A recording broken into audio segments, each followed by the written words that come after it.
Assalamualaikum warahmatullahi wabarakatuh. Perkenalkan, kami dari kelompok 3 ingin mempresentasikan hasil kerja kelompok kami mengenai praktikum tentang viskositas dan tenaga pengaktifan. Berikut ini adalah nama anggota kelompok kami yang beranggotakan Mbak Rizka Ajeng, saya sendiri Salsat Mata, Mbak Septiana Dewi, Mbak Safa Ayu, dan Mbak Sally Olive. Untuk slide selanjutnya akan dibacakan oleh Mbak Rizka. Satu, tujuan mahasiswa dapat menentukan viskositas cairan dengan metode Hopler. Mempelajari pengaruh suhu terhadap viskositas cairan. 2. Dasar teori.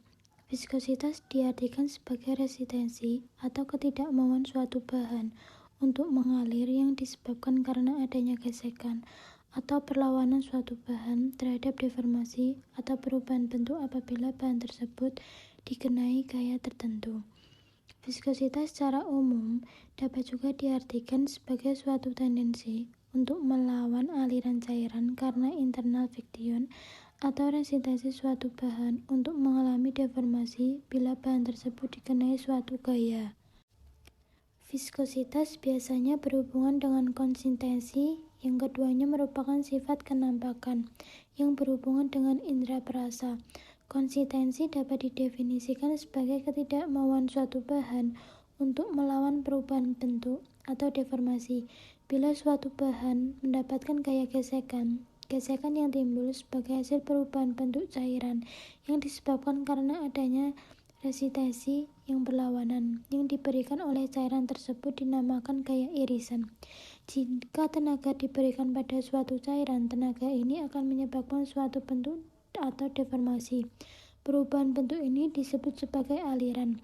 Menurut Suyetno 1988 ada dua tipe aliran, yaitu 1. Neotonia viskositas cairan yang bersifat neotonia tidak berubah dengan adanya perubahan gaya irisan, dan kurva hubungan antara Scherzer dan Scherzer linear melewati titik 0,0. Contohnya adalah larutan gula, air, minyak, sirup, gelatin, dan susu. 2. Non-neotonia viskositas cairan yang bersifat non-neotonia berubah dengan adanya perubahan gaya irisan dan kurva hubungan antara Scherzer dan Scherzer non-linear. Contohnya yaitu saus tomat, kecap, permen, susu kental manis. Menurut Kartika 1990, viskositas suatu bahan dipengaruhi oleh beberapa faktor, yaitu 1. Suhu viskositas berbanding terbalik dengan suhu. 2. Konsentrasi larutan viskositas berbanding lurus dengan konsentrasi larutan. 3. Berat molekul solut viskositas berbanding lurus dengan berat molekul solut. 4. Tekanan viskositas berbanding lurus dengan tekanan. Ada beberapa tipe viskometer yang bisa digunakan antara lain: A. Viskometer kapiler Oswald. Viskositas dari cairan neutron bisa ditentukan dengan mengukur waktu yang dibutuhkan bagi cairan tersebut untuk lewat antara dua tanda ketika ia mengalir karena gravitasi melalui viskometer Oswald. B. Viskometer Hopler berdasarkan hukum Stokes. Pada kecepatan bola maksimum, terjadi keseimbangan sehingga gaya gesek sama dengan berat gaya Archimedes. Prinsip kerjanya adalah menggelindingkan bola yang terbuat dari kaca melalui tabung gelas yang hampir vertikal berisi zat cair yang diselidiki. C. Viskometer cup dan bob. Prinsip kerjanya sampel digeser dalam ruangan antara dinding luar dari bob, dinding dalam dari cup dinamakan bob, masuk prinsip tengah-tengah. Kelemahan viskometer ini adalah terjadinya aliran sumbat yang disebabkan gesekan yang tinggi di sepanjang keliling bagian tab sehingga menyebabkan penurunan Alat dan bahan. Untuk alat yang digunakan, yang pertama pignometer 10 mili, yang kedua botol aquades, tabung Hopler 20 mili, gelas ukur 10 mili, beker gelas 100 mili, beker gelas 250 mili, pinset, pemanas spiritus, kaki 3, kawat kasa, pipet tetes, stopwatch, bola, penjepit tabung, dan korek. Untuk bahan yang digunakan ada minyak goreng, aquades, dan alkohol. Cara kerja yang pertama ada penentuan massa jenis dengan pignometer. Bersihkan piknometer dengan aquades, lalu keringkan piknometer dengan tisu. Selanjutnya timbang piknometer dalam keadaan kosong, catat berat kosong piknometer. Lalu masukkan aquades ke dalam piknometer hingga penuh, kemudian tutup piknometer. Bersihkan dengan tisu. Timbang piknometer, tambahkan aquades, catat beratnya. Keluarkan piknometer dan bersihkan. Ulangi langkah di atas untuk bahan, alkohol, dan minyak goreng. Yang kedua, penentuan massa jenis bola dengan prinsip Archimedes. Timbang kaca arloji ke dalam neraca, lalu tekan zero dan timbang bola, catat berat bola. Selanjutnya keluarkan bola dan bersihkan neraca. Selanjutnya masukkan 7 ml aquades ke dalam gelas ukur.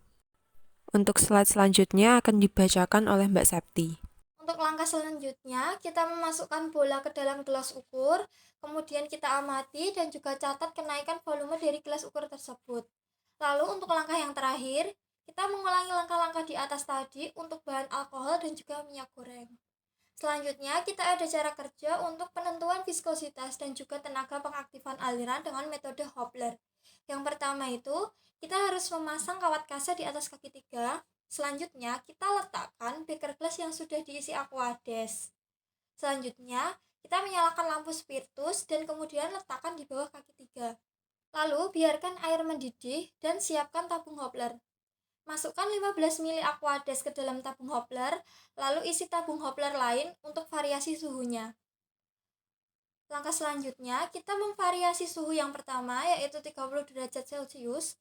Kita mengukur suhu tabung Hopler 1 pada suhu 30 derajat Celcius, lalu masukkan bola ke dalam tabung Hopler tersebut. Jangan lupa untuk hitung waktu bola mencapai dasar tabung dengan stopwatch, lalu kita catat waktunya. Lalu, untuk tahap selanjutnya, kita memvariasi suhu yang kedua, yaitu suhu 40 derajat Celcius.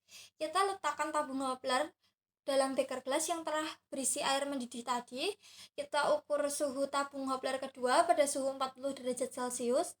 Lalu, kita masukkan bola ke dalam tabung Hopler tersebut. Lalu, kita hitung waktu bola mencapai dasar tabung dengan stopwatch, dan jangan lupa untuk catat waktunya. Langkah terakhir yaitu ulangi untuk bahan alkohol dan juga minyak goreng. Untuk slide selanjutnya akan dibacakan oleh Mbak Safa. Hasil dari percobaan yang telah dilakukan. Yang pertama ada penentuan massa jenis zat dengan piknometer. Berat pikno plus aquades 45,55 gram, berat pikno 20,36 gram, berat aquades 24,99 gram. Kemudian berat pikno plus alkohol 40,32 gram, berat pikno 20,36 gram, berat alkohol 19,96 gram. Selanjutnya berat pikno plus minyak goreng yaitu 43,22 gram, berat pikno 20,36 gram, berat minyak goreng 22,86 gram. Selanjutnya hasil yang kedua penentuan massa jenis bola dengan prinsip Archimedes. Kenaikan volume aquades 6,5 ml, kenaikan volume alkohol 6,8 ml, kenaikan volume minyak goreng 7 ml. Yang ketiga, penentuan viskositas dan tenaga pengaktifan aliran dengan metode Hopler. Sampel ada aquades pada suhu 30 derajat Celcius mendapatkan waktu 1,15 detik, pada suhu 40 derajat Celcius didapatkan waktu 1,58 detik. Pada sampel alkohol pada suhu 30 derajat Celcius didapatkan waktu 1,40 detik, dan pada suhu 40 derajat Celcius didapatkan waktu 2,50 detik. Kemudian pada sampel minyak goreng pada suhu 30 derajat Celcius didapatkan waktu 1,57 detik, dan pada suhu 40 derajat Celcius didapatkan waktu 2,10 detik. Viskositas merupakan ukuran kekentalan suatu zat cair yang menunjukkan besar kecilnya gesekan internal zat cair. Percobaan untuk mengukur kekentalan zat cair dilakukan dengan menggunakan piknometer. Prinsip kerja piknometer yaitu mengukur massa suatu zat pada volume tertentu. Sebelum melakukan penimbangan massa zat, terlebih dahulu harus diketahui massa piknometer kosong agar diperoleh massa zatnya saja. Setelah dilakukan praktikum, didapat hasil data yang dapat kita gunakan untuk menghitung kerapatan atau density dari masing-masing sampel dengan rumus di bawah ini. P sama dengan massa atau volume, atau P sama dengan M per V. Dengan P massa jenis dengan satuan kilogram per meter kubik. Kemudian M sama dengan massa suatu zat dengan satuan kilogram, V yaitu volume zat dengan satuan meter kubik. Slide selanjutnya akan dibacakan oleh Mbak Septi. Oke teman-teman, kita udah tahu rumus atau persamaan untuk menghitung densitas di atas tadi ya teman-teman. Jadi kita bisa tahu bahwa pada tabel A tadi ada 3 sampel ya teman-teman. Sampel aquades, sampel alkohol, dan juga sampel minyak goreng. Di slide sudah saya tuliskan di mana kerapatan aquades itu sebesar 0,9996 gram per mili. Gimana bisa ya kok sampel aquades memiliki kerapatan segitu ya teman-teman? Oke, jadi mari kita bahas. Untuk perhitungan dari kerapatan sendiri kan tadi sudah dijelaskan di slide atasnya. Untuk rumus kerapatan itu adalah Rho sama dengan M per V, di mana M merupakan massa dan V merupakan volume. Jadi teman-teman kita bisa hitung untuk sampel aquades. Masanya adalah atau beratnya adalah 24,99 gram. Kita bisa lihat untuk berat aquades itu di tabel A pada slide 12 itu sudah dituliskan untuk hasil pengamatannya ya teman-teman. Jadi kerapatan dari sampel aquades bisa dihitung. Masanya 24,99 gram dibagi 25 mili. 25 mili merupakan volumenya ya teman-teman. Jadi didapatkan hasil untuk kerapatan sampel aquades sebesar 0,9996 gram per mili ya teman-teman. Terus kita juga bahas untuk sampel alkohol ya teman-teman. Di slide juga udah saya tulis untuk kerapatan alkohol itu sebesar 0,7984 gram per mili.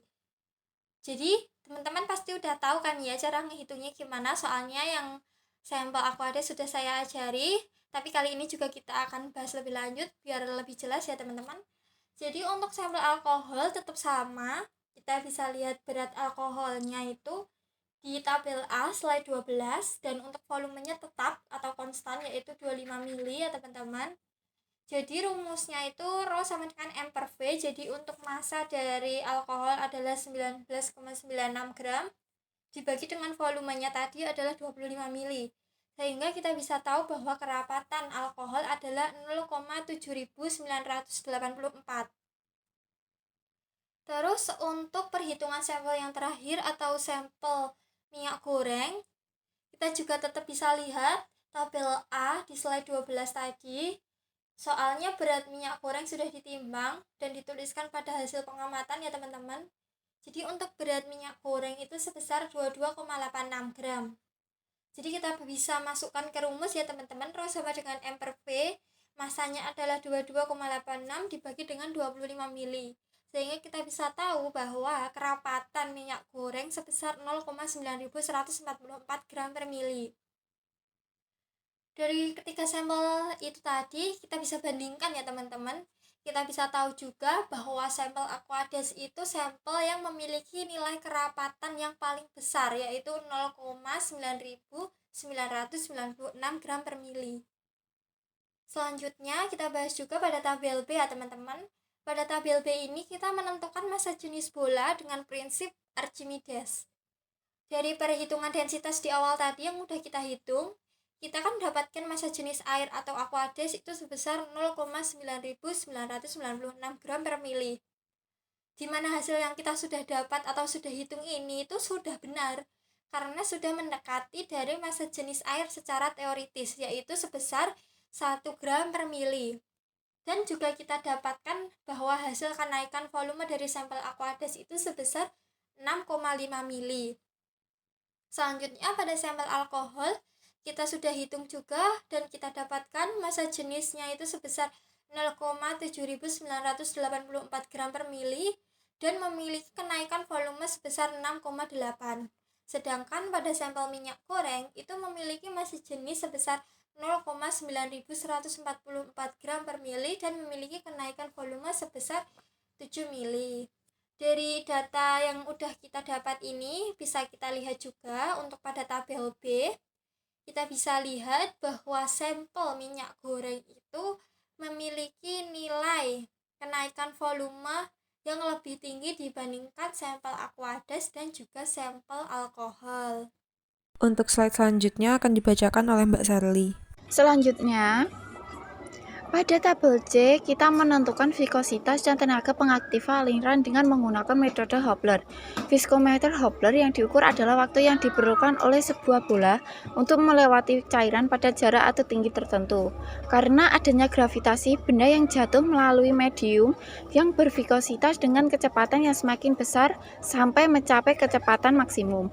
Kecepatan maksimum akan dicapai jika gaya gravitasi atau G sama dengan gaya tahan medium atau F, besaran gaya tahan untuk benda yang berbentuk bola Stokes. Prinsip kerja viskometer Hopler menggunakan hukum Stokes, yaitu memanfaatkan gaya gesek yang terjadi antara zat cair yang ingin diketahui kekentalannya dengan sebuah benda yang berbentuk bola yang telah diketahui masanya. Jika menggunakan bola, karena pada saat mengalami gesekan dengan cairan, kecepatan bola tersebut tidak terganggu karena permukaannya yang tidak memiliki sudut dan memiliki bentuk yang seimbang. Pada tabel C, kita ketahui untuk sampel Aquades, pada uji suhu 30 derajat Celcius, bola membutuhkan waktu sebanyak 1,15 detik dan pada suhu 40 derajat Celcius sebanyak 1,58 detik. Untuk mencapai dasar tabung, pada sampel alkohol, bola membutuhkan waktu sebanyak 1,40 detik dan pada suhu 40 derajat Celcius sebanyak 2,50 detik untuk mencapai dasar tabung. Dan pada sampel minyak goreng, bola membutuhkan waktu sebanyak 1,57 detik dan pada suhu 40 derajat Celcius sebanyak 2,10 detik untuk mencapai dasar tabung. Kesimpulan. Berdasarkan percobaan yang telah dilakukan, dapat ditarik beberapa kesimpulan sebagai berikut. Yang pertama, viskositas merupakan ukuran kekentalan suatu zat cair yang menunjukkan besar kecilnya gesekan internal zat cair. Percobaan untuk mengukur kekentalan zat cair dilakukan dengan menggunakan piknometer. Yang kedua, semakin tinggi tingkat kekentalan suatu zat cair, maka energi pengaktifan akan semakin kecil, sehingga akan memperlambat aliran dari zat tersebut. Tetapi jika semakin rendah kekentalan suatu zat cair, maka energi pengaktifannya semakin besar dan akan mempercepat aliran. Yang ketiga, didapat data yang kurang sesuai dengan literatur pada zat alir alkohol.